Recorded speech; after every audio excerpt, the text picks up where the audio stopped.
요한복음 강의 42번째 시간으로 나는 세상의 빛이니 이런 제목으로 하나님 말씀을 전하겠습니다.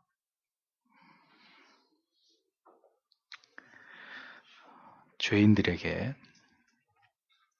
왜 예수 그리스도가 필요한지를 아는 것, 죄로 인해서 지옥의 영원한 형벌 아래 놓인 내 자신이 왜 예수 그리스도를 필요로 해야 하는지, 그분을 구주로 믿어야 하는지를 분명하게 이해하는 것은 신앙에서 매우 중요한 일이 아닐 수 없습니다. 이것은 신앙의 뼈대를 이루는 골자가 되는 것이고, 이 필요성을 절감하고 주님을 쫓는 자가 아니면 주님을 믿을 이유가 없는 사람인 것을 의미하는 것이죠.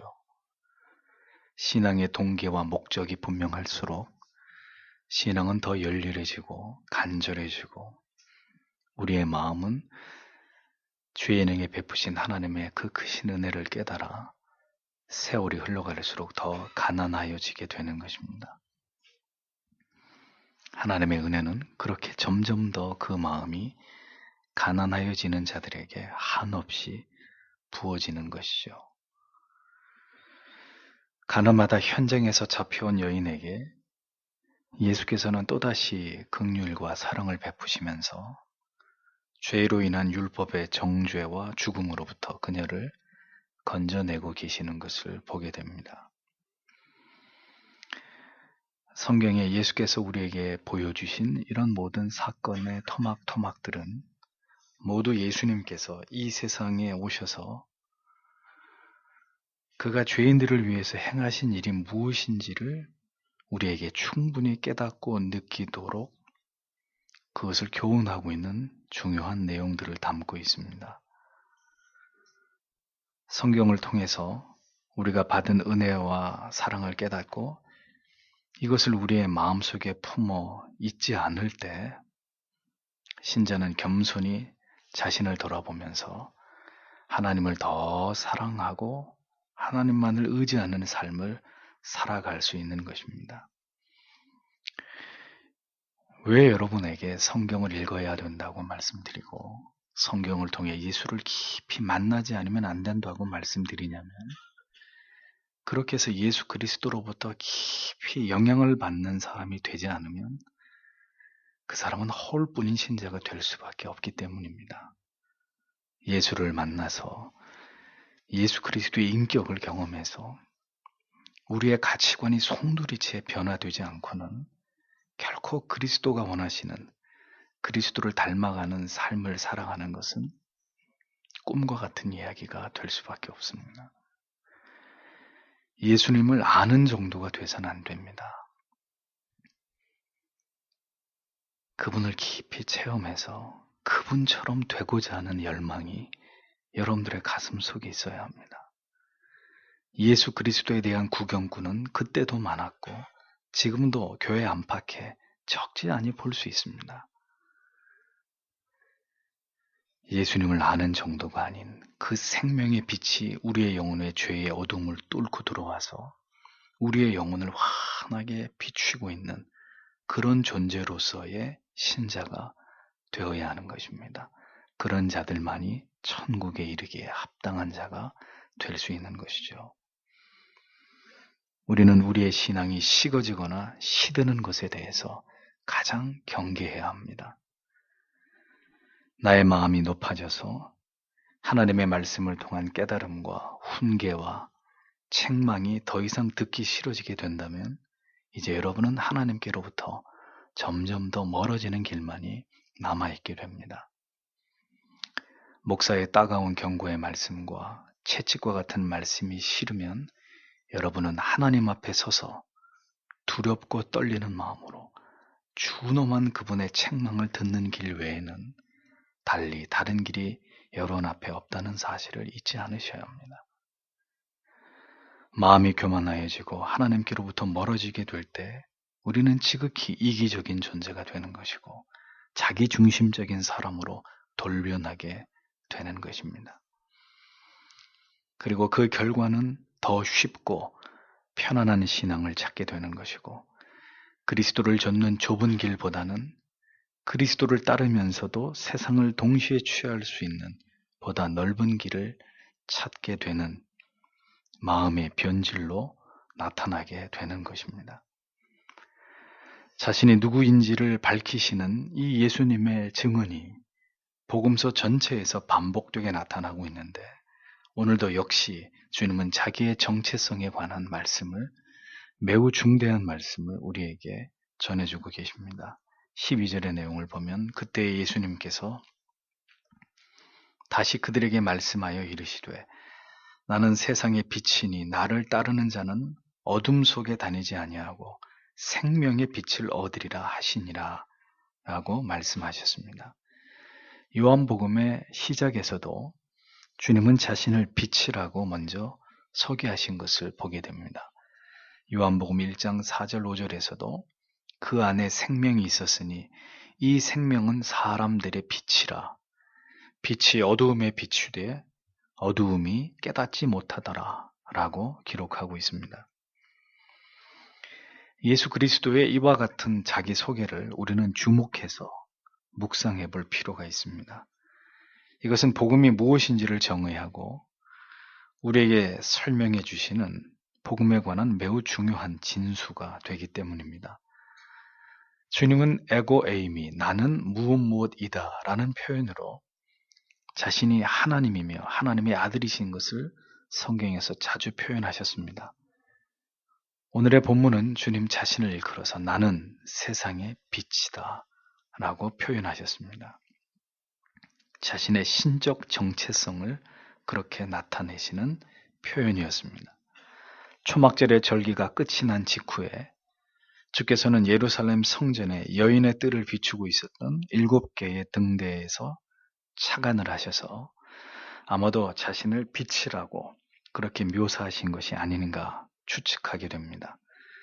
초막절이 지나서 모든 등대에 불은 꺼졌지만 홀로 아직도 활활 타오르고 있는 불빛이 있었으니 그 존재가 바로 예수 그리스도 자신이었다.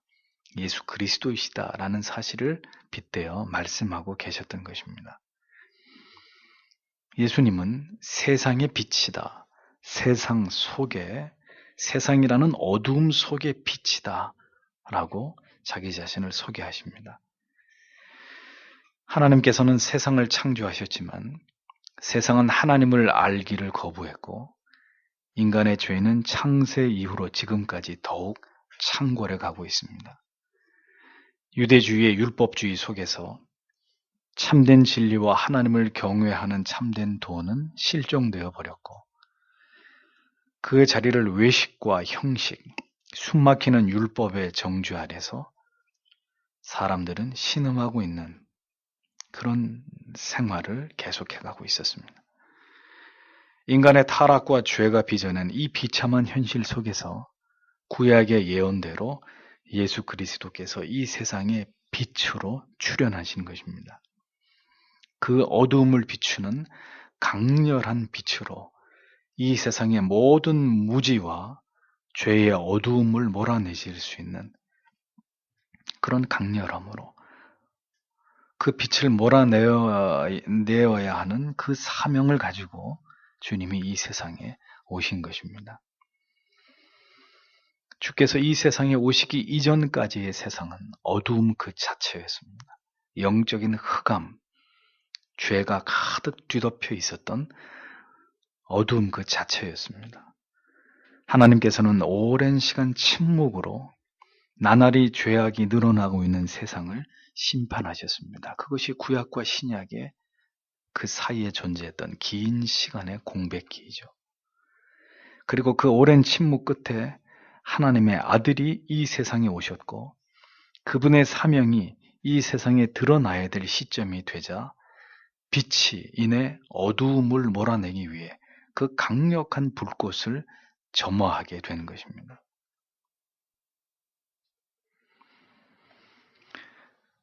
예수 그리스도께서 계시지 않던 세상이 어두움 그 자체였듯이 예수 그리스도를 알지 못하는 모든 영혼은 그 영혼 안에 생명의 불꽃이 꺼져 있는 자들에 불과할 따름입니다.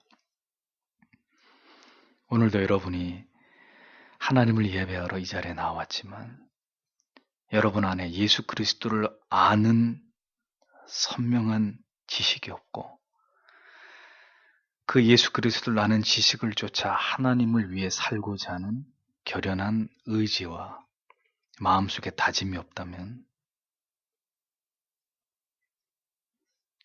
그 사람 마음속에는 예수 그리스도의 생명의 불꽃이 없는 사람에 지나지 않습니다. 아무리 자신을 빛나게 하려 한들 세상의 명예와 권력과 부와 지성이 자신을 빛나게 할 수는 없는 일입니다.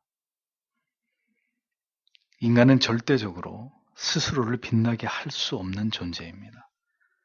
도덕적으로, 윤리적으로 점점 더 무너져 가고 있는 이 세상 사람들과 이 사회와 또 전 세계에 끝이 없는 이 경제적인 몰락의 현실, 전쟁과 갈등과 어떤 분열의 상황들을 보십시오. 사람 안에는 빛이 없는 것입니다. 이 세상에는 이 세상을 비출 수 있는 참된 진리의 빛은 존재하지 않는 것입니다. 인간이 살아가는 세상 속에서 어떤 희망을 찾고 기대할 수 있겠습니까? 세상은 온통 어두움뿐인 것이죠. 과거에도 어두움이었고 현재도 어두움이고 앞으로도 어두움일 뿐일 것입니다.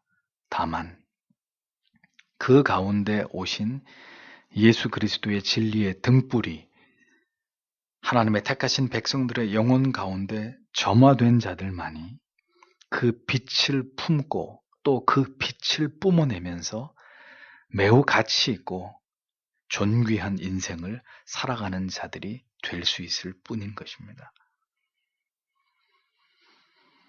교회와 성도의 영혼 안에 밝게 켜져 있는 이 불빛이 있어서 인류는 여기까지 항해해 올 수 있었다는 것을 우리는 기억해야 합니다. 주님은 그렇게 나는 세상의 빛이라고 말씀하시면서 나를 따르는 자는 어둠에 다니지 아니하고 생명의 빛을 얻으리라고 말씀합니다. 요한복음 3장 16절에 하나님이 세상을 이처럼 사랑하사 독생자를 주셨으니 이는 저를 믿는 자마다 멸망치 않고 영생을 얻게 하려 하심이라. 이 구절과 일맥상통하는 말씀입니다. 두 구절을 조합해 보면 이런 의미가 되죠. 주님을 따르는 자, 주님을 믿는 자, 그들은 어두움에 다니지 않고 결코 멸망하지 않으며 생명의 빛, 영생을 얻게 될 것이다. 이것이 복음의 핵심입니다. 복음 전체의 요약입니다. 그러면 여기서 가장 중요한 주제가 무엇이 될까요? 그것은 바로 믿는다는 것, 주를 믿는 것, 따르는 것의 의미가 될 것입니다. 그러면 무엇이 믿는 것이고 무엇이 주를 따르는 것이냐? 이제 성경은 이 믿음에 대해서 적지 않은 분량을 가지고 이것을 설명하고 있습니다. 성경의 많은 인물들, 그들의 삶과 그들이 보여준 삶에 있어서의 어떤 중요한 결단들, 그들이 당한 고난과 시련과 역경이 그 모두가 바로 이 믿음이 무엇인지를 설명하는 강론들이라는 것을 우리는 기억해야 할 것입니다. 믿음으로 사는 삶이 무엇인지를 주께서는 직접 자신의 삶으로 그것을 우리에게 보여주셨고 또한 말씀으로 교훈하셨고 많은 선지자와 사도의 삶으로 그리고 성도와 교회의 모습으로 이것을 성경을 통해서 우리에게 설명해 나아가고 계십니다. 목사는 여러분에게 단언하건대 결코 쉬운 구원, 쉬운 믿음, 편안하게 주님의 뒤를 따라가는 삶은 존재하지 않는다고 아주 확실하게 못 박아 말씀드리고 싶습니다. 하나님의 말씀과 그의 계명에서 멀어져 있고 그 진리에서 떠나 있는 삶에서 총체적으로 돌이키기 위해서 우리가 하나님 앞에 긴 시간을 두고 진지하게 노력하지 않는 한 몸 안에 종양을 그대로 둔 채로 건강을 도모할 수 없듯이 그러한 이중적인 삶과 신앙을 유지하면서도 여러분의 영혼이 참된 행복으로 나아갈 수 있는 길은 전무한 것입니다. 그래서 우리는 오늘도 하나님 앞에서 몸부림을 쳐야 되는 것이죠. 진리의 깨달음 속으로 나아가기 위해서, 하나님의 뜻을 이루어 드리는 삶을 살아가기 위해서, 하나님을 영화롭게 하고 그 이름에 합당한 영광을 성도로서 돌려드리기 위해서, 보다 더 하나님을 알고 그 하나님을 뜨겁게 사랑하는 삶을 향해서 모든 거치는 환경과 싸워 나아가야 될 여러 가지 문제들과 그것들과 직면해서 우리가 하나님의 도우심을 구하면서 계속 신앙의 성숙을 향해서 전진해 나아가는 것이 바로 신앙이라는 것입니다. 그것이 참된 진리를, 참된 신앙을 지켜 나아가는 길이고 예수 그리스도를 따라가는 삶인 것이죠. 그는 결코 어두움 가운데 있지 아니할 것이라고 분명히 주님은 말씀하십니다. 어두움은 죄의 특징이고 그 어두움은 두려움과 저주와 혼란과 무지를 의미하는 것입니다. 그리스도의 빛 가운데 있다 하면서도 우리는 왜 어두움에서 완전히 벗어나지 못하는 것일까요? 왜 두려워하고 염려하고 죄에 대해서 또다시 넘어지고 여전히 혼란과 회의에 사로잡혀서 우리가 그렇게 살아가는 것일까요? 그리스도 안에 온전히 거하지 않는 삶, 언제나 타협하고 세상을 더 사랑하려는 우리의 마음이 빛 안에 온전히 거하지도 어둠에서 온전히 벗어나지도 못하게 하는, 이것이 지루한 삶의 굴레로부터 벗어나지 못하게 하고 있는 중요한 원인이 되기 때문입니다. 성경은 분명히 우리에게 생명의 빛을 얻을 것이라고 말씀합니다. 성도는 성경에 따르면 반드시 생명의 빛을 마음에 가진 자입니다. 그러니 그 빛의 지배를 받는 자이고 그 빛을 소중히 여기는 자이고 그 빛이 가리키는 길로 가야 하는 사람들이 성도들입니다. 절대로 어두움에 묻힐 수 없는 존재들, 어두움을 쫓아가지 않는 자들, 두려움과 좌절과 절망 속에 갇힐 수 없는 사람들이 성도라고 성경은 말씀합니다. 그 생명의 불빛을 따라가는 사람들이 바로 하나님의 자녀들이라고 성경은 이야기합니다. 그렇다면 성도 여러분, 왜 나의 삶은 이래도 힘든 것일까? 왜 내게는 끊임없는 시련과 어려움과 고난이 늘 내게서 떠나지 않는 것일까? 그 이유를 생각하기 전에 우리는 우리의 영혼 안에 밝혀두신 그리스도의 생명의 불이, 그 불꽃의 따스한 온기를 나는 지금 내 영혼 가득 느끼고 그 빛 안에서 살아가고 있는 존재인지를 먼저 확인해 보시는 일이 가장 중요한 일이라는 것을 기억하셔야 합니다. 처절하리만큼 궁핍하지 않고 생명의 위협을 느낄 만큼 우리의 몸이 쇠약하거나 병약하지 않아서 전쟁과 박해의 체제 하에서 극도의 자유가 억압된 그런 고통 속에 있지 않음으로 인해서 우리가 맛보는 지금의 안정과 번영과 자유 안에서만 만족하고 있는 사람이라면 그 사람은 신자가 아닌 것입니다. 내 영혼이 어떤 상황 가운데 있다 할지라도 생명의 빛이신 그리스도 예수로 말미암은 진정한 내 마음의 자유함과 평안과 은혜가 내 안에 있어서 그 영혼이 평안하고 은혜로 충만한 사람이라야 그 사람이 진정한 절대적인 하나님의 사람이요 성도라고 말할 수 있는 것입니다. 빛을 머금고 있는 존재라고 증명할 수 있는 것입니다. 우리에게 주어진 이 자유가, 이 여유로움과 이 건강이 나의 신앙의 정체를 올바르게 파악하고 그 실체를 바로 볼 수 있게 해주는 올바른 동기를 제공해 주지 못한다면 우리가 누리고 있는 이 모든 것은 사실 영적인 재앙과도 같은 것이라는 것을 기억하셔야 합니다. 그래서 평안과 형통이 신자에게는 재앙이 될 수 있는 것이고, 오히려 극도의 고통과 긴장과 두려움이 엄습하는 환경이 차라리 하나님을 더 찾고 그 하나님을 생생하게 체험하고 우리의 믿음이 강건하여지게 되는 축복이 될 수도 있는 것입니다.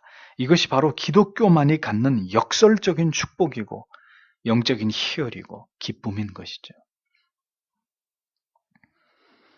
우리는 과연 생명의 빛을 얻은 자인가? 내 안에 생명의 빛을 담고 있는 자인가? 그 어떤 순간과 상황 속에서도 주님만을 응시하면서 나에게 베풀어 주신 구원의 은총의 빛으로 인해서 감사하고 기뻐하고 있는지를 언제나 우리 안에서 확인하고 점검해 보아야 될 일이라는 겁니다. 감사한 것은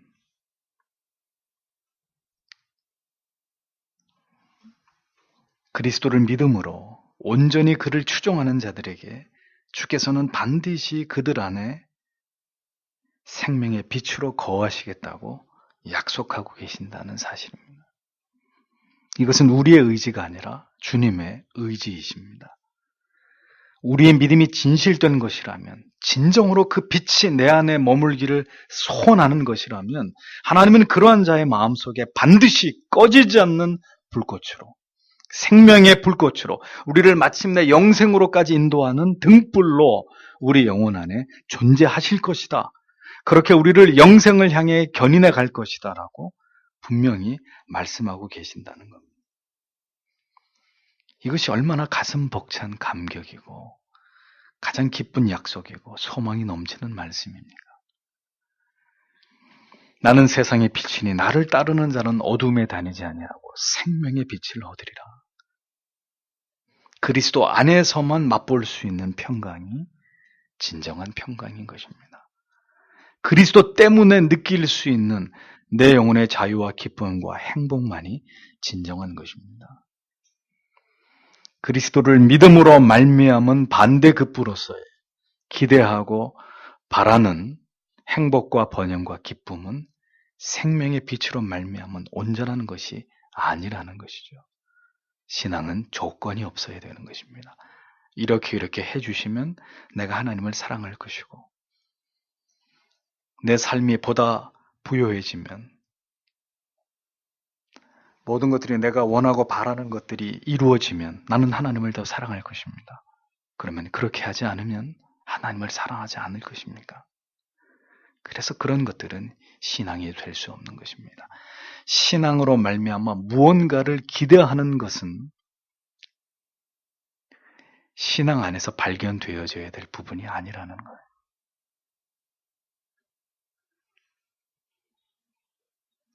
태양이 떠 있는 것을 보면 우리는 그 태양이 떠 있는 것으로 만족하는 것이지 태양이라고 하는 그 존재를 향해서 달리 무언가를 기대하는 게 있겠습니까? 우리의 마음에 빛이신 예수 그리스도, 그분만으로 만족할 수 있어야 예수를 믿고 있는 믿음이 되는 것이죠. 저는 그리스도 예수 안에서 그 생명의 빛을 얻었습니다. 그러므로 더 이상 아무것도 나는 바랄 것이 없습니다. 그렇게 고백할 수 있어야 그 고백 안에 진정한 구원이 깃들게 되는 것입니다. 우리는 더 진지하게 그리스도를 알아가고 그리스도를 체험하고 그리스도 안에서만 진정한 평강을 누리고자 하는 자들이 되어야 합니다. 예수님의 이 같은 자기 정체를 알리시는 보석 같은 말씀에도 여전히 알아듣지 못하는 자들은 무지 속에서 그 의미들을 이해하지 못하고 있었던 것을 보여줍니다. 13절, 14절. 그러므로 바리새인들이 그분께 이르되 내가 네 자신에 대하여 증언하니 네 증언은 참되지 아니하도다 하며 예수께서 그들에게 응답하여 이르시되 내가 내 자신에 대하여 증언할지라도 내 증언은 참되니 이는 나는 내가 어디에서 와서 어디로 가는지 알거니와 너희는 내가 어디에서 와서 어디로 가는지 말할 수 없기 때문이니라 라고 기록하고 있습니다.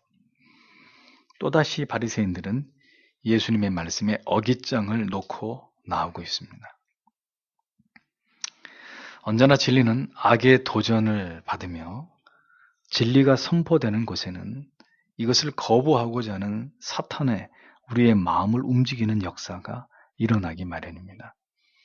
바리새인들은 대놓고 예수님의 스스로 자신에 대한 증언을 믿을 수 없다고 잘라서 말하고 있습니다. 주님께서 말씀하시는 증거는 참된 것이 아니라는 것이 그 이유였습니다. 당연한 반응이죠. 바리새인들은 이 같은 주님의 자기 선언을 절대로 받아들일 리가 없는 자들입니다. 지금까지 줄곧 그들은 그렇게 예수 그리스도를 메시아로 인정하지 않았고 그래왔기 때문입니다. 주님께서 이같이 자신에 대해서 증언하신 것은 바리새인들이 자신의 말을 믿어줄 것이라는 어떤 기대가 있었기 때문이 절대로 아닙니다.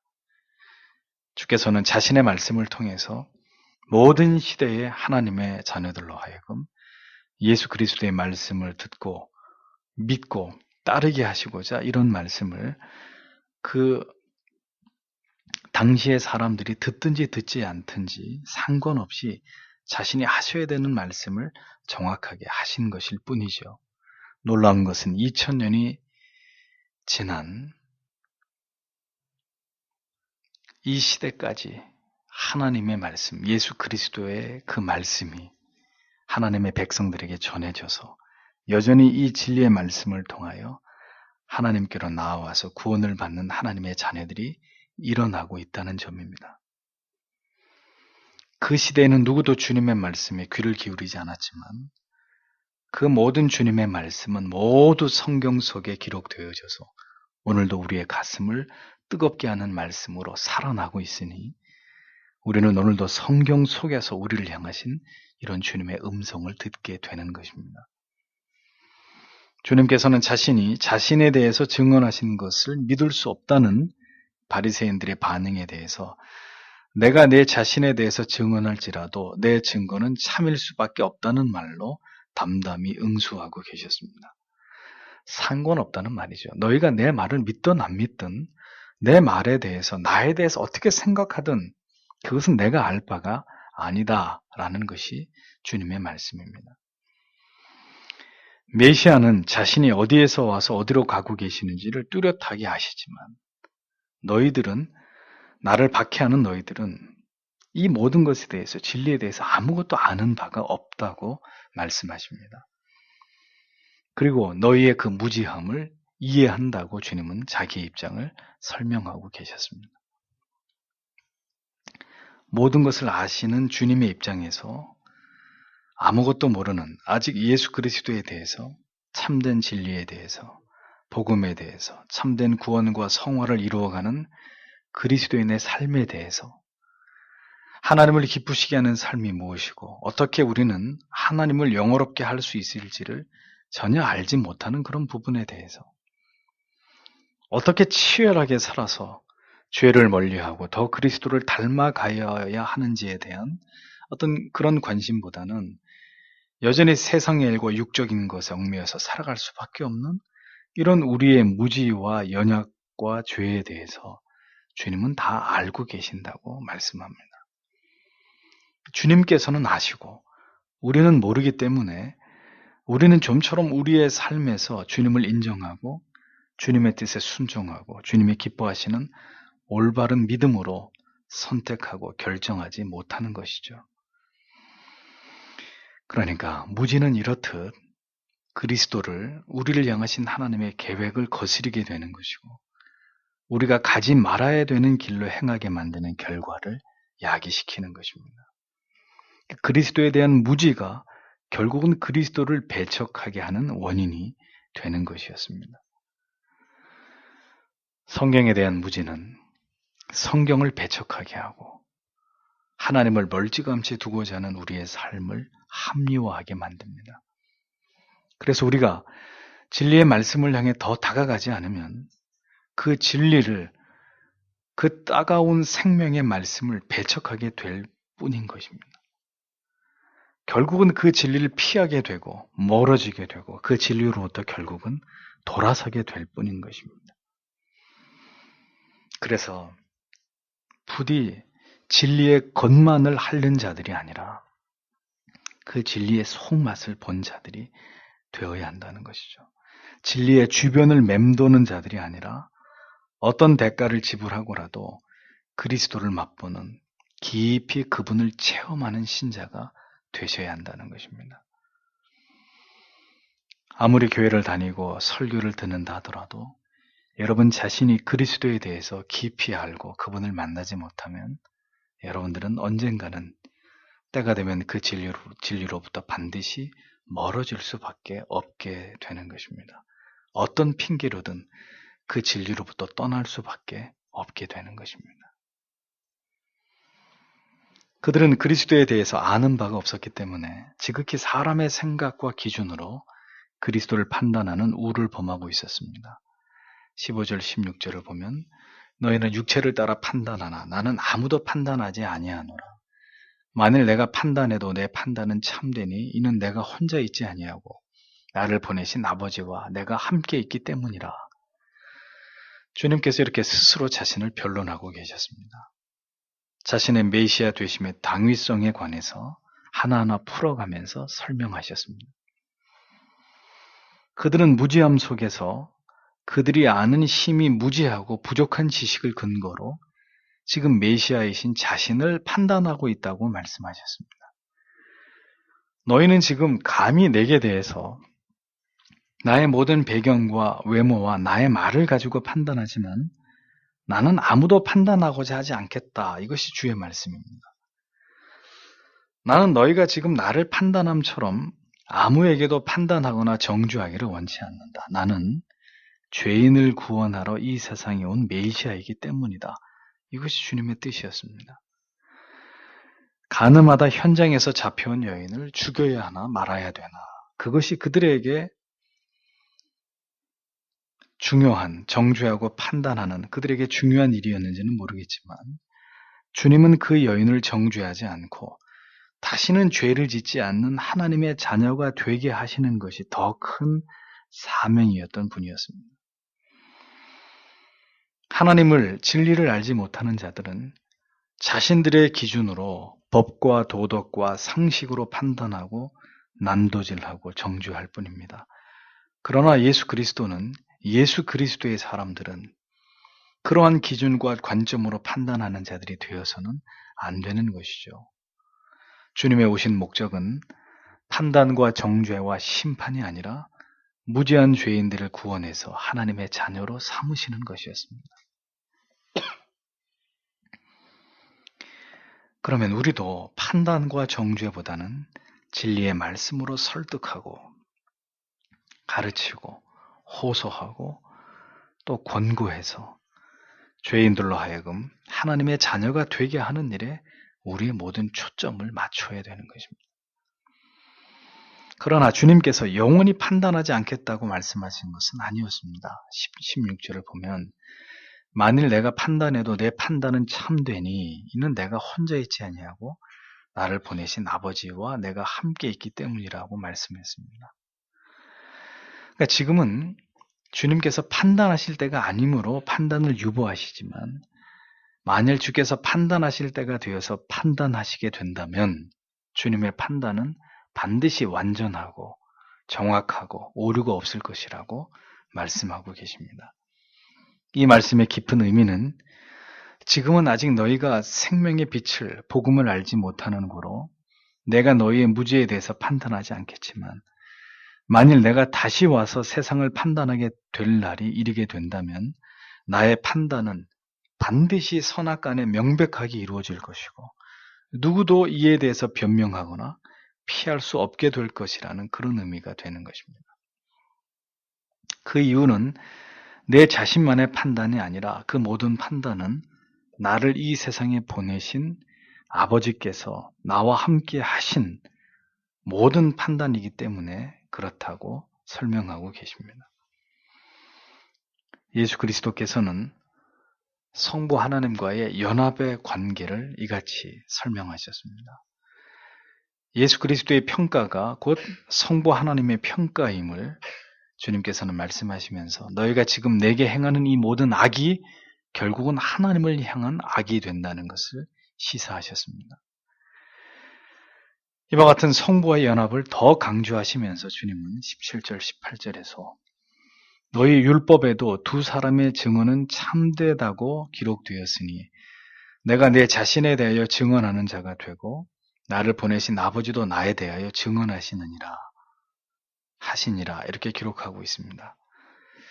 예수께서는 모세의 율법 신명기 17장 6절과 19장 15절에 근거해서 두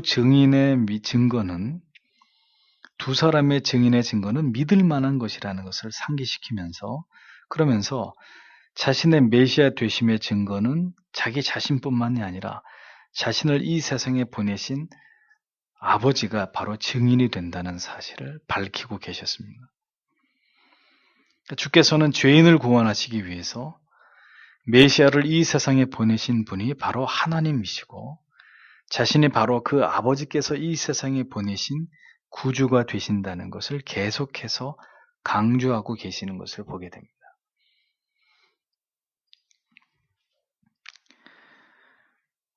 복음이 잘 믿어지나요? 예수 그리스도의 이 복음이 많은 사람들에게 증거되리라고 생각되십니까? 요한복음 1장은 분명히 이렇게 예수 그리스도의 복음은 많은 사람들에 의해서 세상에 의해서 결국 배척될 것임을 예고했습니다. 빛이 왔지만 어둠이 빛을 알아보지도 못하고 빛을 받아들이지도 않는다고 얘기했습니다. 그가 세상에 계셨으며 세상은 그로 말미암아 지은 바 되었으되 세상에 그를 알지 못하였다. 자기 땅에 오매 자기 백성들이 영접지 아니하였다. 성경은 분명하게 메시아가 이 복음이 이 땅에서 계속해서 배척될 것을 말씀하셨습니다. 그때나 지금이나 여전히 복음은 예수 그리스도의 존재는 세상 사람들에게 비웃음과 조롱거리가 될 뿐입니다. 성탄의 의미는 산타클로스와 의미도 모르는 이교도들의 크리스마스 트리와 그리고 선물과 케이크로 대체되고 흥청망청 까닭모를 분위기에 들떠서 먹고 마시는 그런 기이함으로 지나쳐 버리고 말고 있습니다. 주인 없는 잔치와 같은 성탄절이 도대체 무슨 의미가 있다는 말입니까? 왜 교회는 이 날을 그렇게 특별한 날로 여겨서 온갖 행사를 해야만 그리스도의 나신 날을 축하하는 것이라는 미신적이고 인본주의적인 신앙에서 벗어나지 못하는 것일까요? 기독교가 기독교만을 위한다면 많은 사람을 필요로 하지 않습니다. 그러나 기독교가 사람을 위한 종교로 둔갑을 하게 되면 많은 사람들을 끌어들일 수 있고 많은 사람들을 행복하게 해줄 수 있습니다.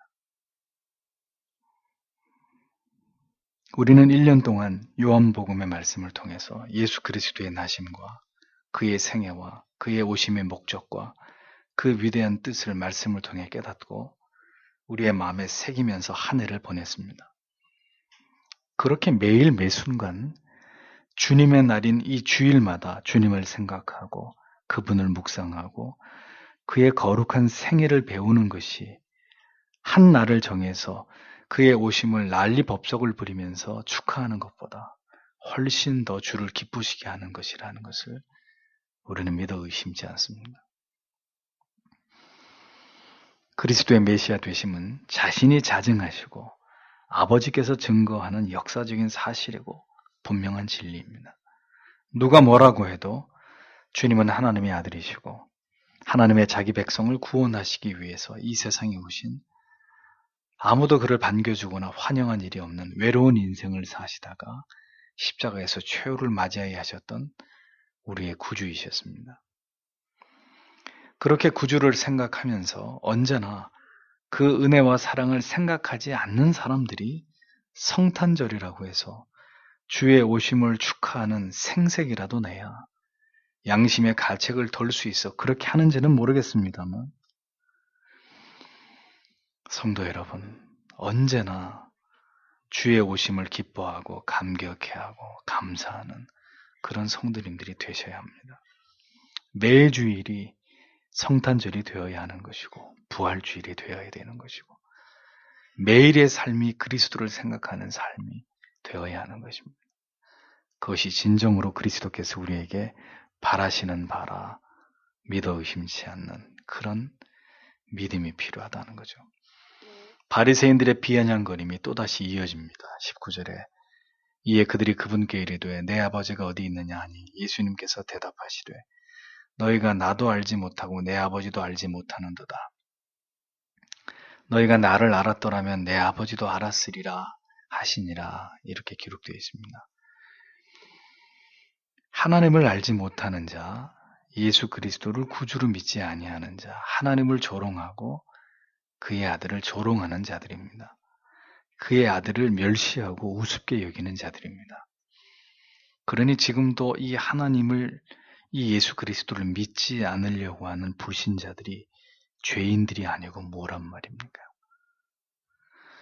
내 아버지가 어디 있느냐? 그들의 조롱의 말을 들어보십시오.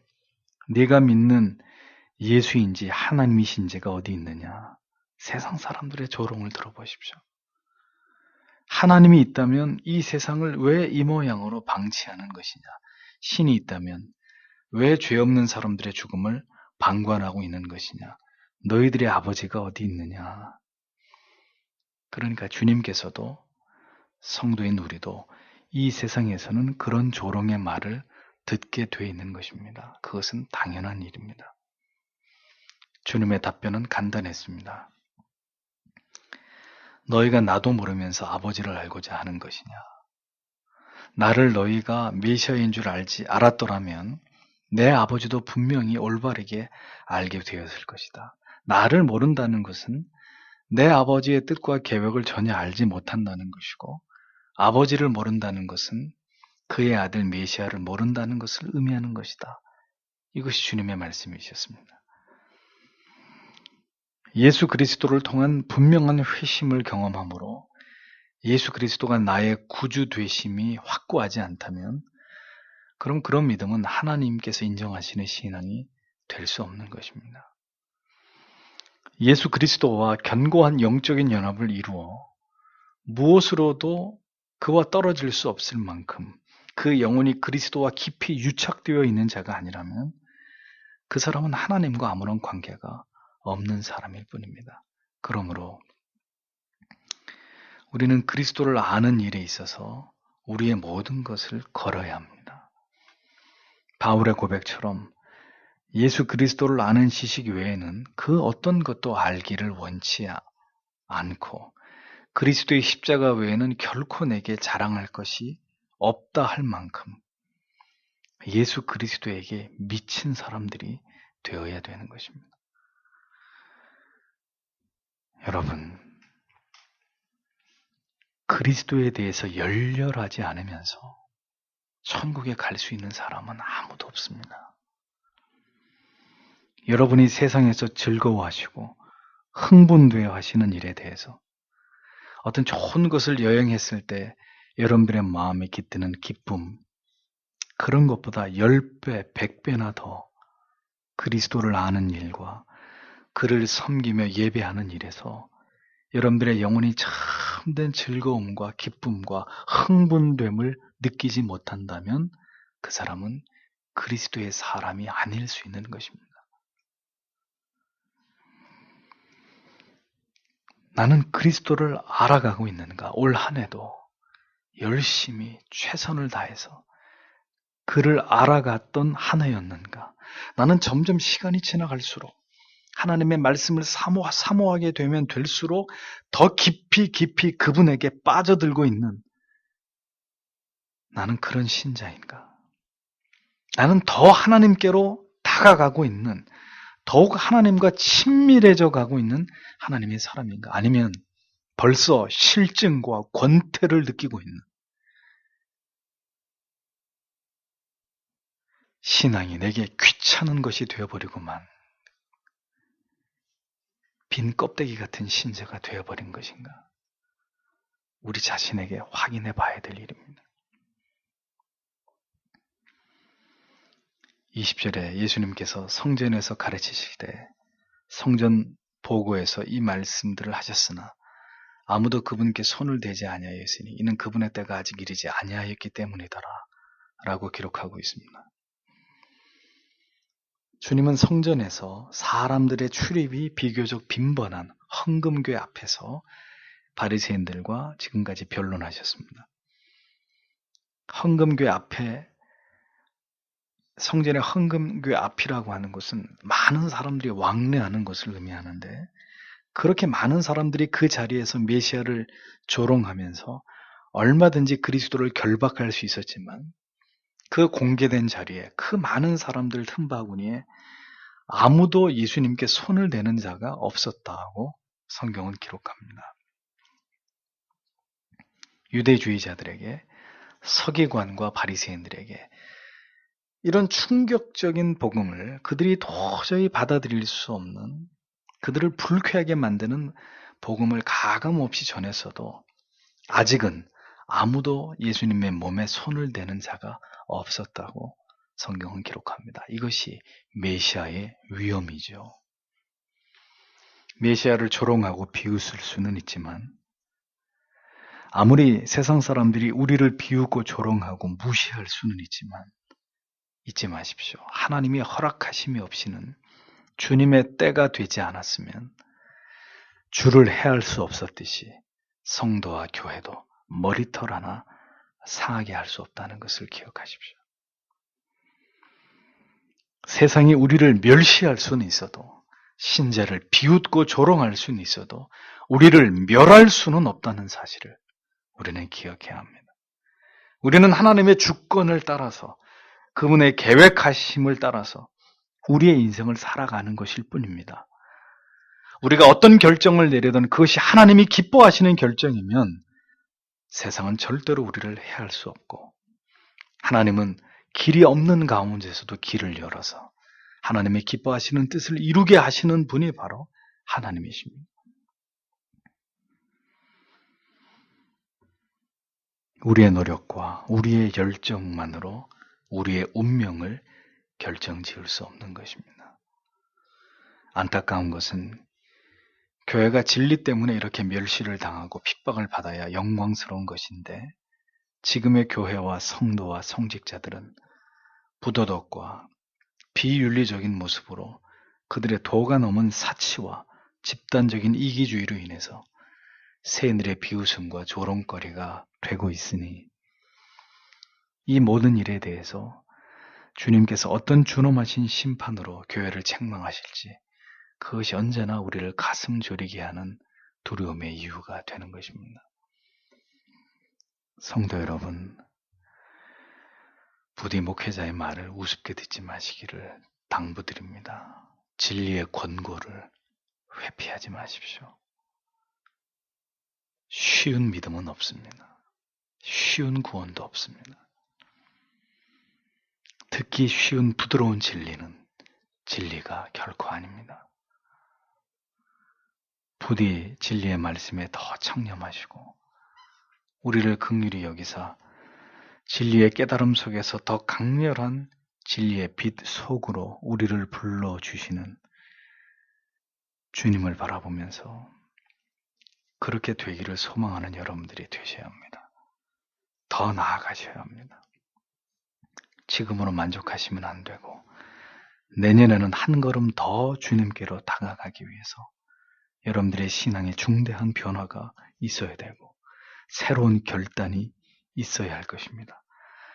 버려야 되는 습관은 반드시 버리시고 하나님이 다 빼앗아 가시기 전에 새롭게 세워져야 될 습관은 어떤 일이 있어도 세워져야 합니다. 여러분들을 병석에 던져서 그것을 결단하게 하시기 전에 나의 생각으로 타협하고 합리화하지 마시고 어떤 순간이든 우리 안에 있는 생명의 빛을 따라서 그 빛의 인도함을 받아서 결정하셔야 합니다. 날마다 우리의 어두움을 몰아내고 빛 가운데 거하면서 영원한 생명을 바라보게 하는 진리의 말씀만을 쫓아가셔야 합니다. 오늘도 우리는 이 생명의 빛을 쫓아가기 위한 거룩한 노력이 우리 안에서 결코 끊어지지 않도록 하나님 앞에 기도하고 이 일에 최선을 다하는 성도님들이 되셔야 합니다. 그 빛으로 우리를 인도하신 분께서 계속해서 우리를 그 빛 가운데로 이끌어 가심을 믿고 흔들리지 말고 그리스도의 그 생명의 빛 아래서 참된 자유와 평안과 기쁨을 날마다 더 깊이 맛보시면서 하나님의 자녀로 이 세상을 살다가 모두 주님 앞에서 다시 만나는 성도님들이 되셔야 합니다. 기도하겠습니다.